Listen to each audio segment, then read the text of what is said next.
వ్యవసాయ సహకార పరపతి సంఘాల్లో పంట రుణం తీసుకుంటే ఏడాదిలోగా చెల్లించాలి. ఒక్కరోజు ఆలస్యమైన అపరాధ రుసుం పేరుతో 13% వడ్డీ వసూలు చేస్తున్నారు. కానీ రాష్ట్ర వ్యాప్తంగా వందలాది సహకార సంఘాలు, జిల్లా సహకార బ్యాంకుల్లో వైసీపీ హయాంలో ఆ పార్టీ నేతలు కోట్ల రూపాయలు తీసుకున్న వసూలు మాటే లేదు.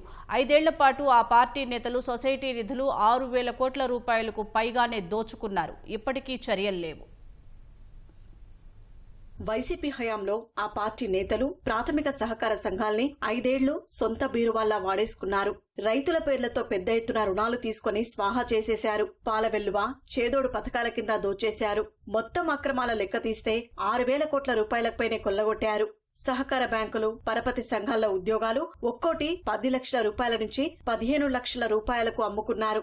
ఉమ్మడి గుంటూరు జిల్లా పరిధిలోనే వైసీపీ నేతల అనుచరులు 40 మంది తాత్కాలిక ప్రాతిపదికన విధులు నిర్వహిస్తున్నారు. కూటమి ప్రభుత్వం వచ్చి ఏడాది దాటినా అక్రమాలకు పాల్పడిన వారిపై చర్యలు లేవు. సమగ్ర విచారణ చేయిస్తేనే వైసీపీ హయాంలో కోట్ల రూపాయలు స్వాహా చేసిందెవరో బయటపడుతుంది.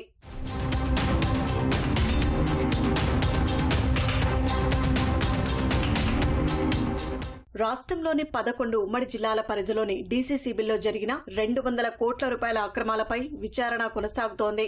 గుంటూరు, ఏలూరు, కాకినాడ, విజయనగరం డీసీసీబీల్లో అవకతవకలు ఎక్కువగా ఉన్నాయి. 213 ప్రాథమిక సహకార పరపతి సంఘాల పరిధిలో 188 కోట్ల రూపాయల అక్రమాలపైన విచారణ చేస్తున్నారు. వీటిలో నెల్లూరు, గుంటూరు, తూర్పు, పశ్చిమ గోదావరి జిల్లాల్లో అధిక సంఘాలు ఉన్నాయి. వాస్తవానికి డీసీసీబీ సహకార పరపతి సంఘాలకు సంబంధించి దోపిడీ ఇంతకు 10 ఉంటుంది. వైసీపీ హయాంలో సహకార శాఖ మంత్రిగా ఉన్న కాకాని గోవర్ధన్ రెడ్డి కొన్ని సంఘాల్లో విచారణను అడ్డుకున్నారు. పలుకుబడి ఉన్న నేతలు కావడంతో వారిపై గత ప్రభుత్వంలో ఈగ వాలలేదు. ఇప్పుడు అదే పరిస్థితి.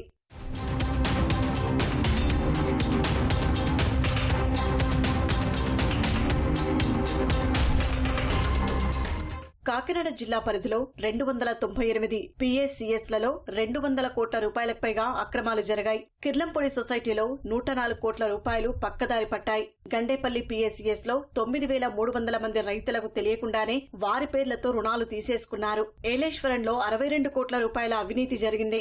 విశాఖపట్నం జిల్లాలోని జానకి రామపురం, చెట్టుపల్లి సొసైటీల్లో వైసీపీ హయాంలో ఆ పార్టీ నేతలు బంధుమిత్రుల పేర్లతో రుణాలు తీసుకున్నారు. ప్రకాశం జిల్లా పల్లామల్లి సహకార సంఘంలో 1 కోటికి పైగా నిధులు పక్కదారి పట్టాయి. కారుమంచి సొసైటీల్లో 7 ఏళ్ల పాటు ఆడిట్ ఊసేలేదు. 230 మందికి రుణాలిస్తే అందులో 70 మందే కనిపిస్తున్నారు. అధిక శాతం బోగస్ రుణాలే. నోటీసులిచ్చినా రాజకీయ ఒత్తిడితో చర్యలు నిలిచిపోయాయి. గుంటూరు జిల్లాలో పొదుపు సంఘాల పేరుతో 1000 కోట్ల రూపాయల రుణాల్ని వైసీపీ నేతలు దోచేశారు. రిజిస్ట్రేషన్ లేని సంఘాలకు కూడా రుణాలిచ్చేశారు.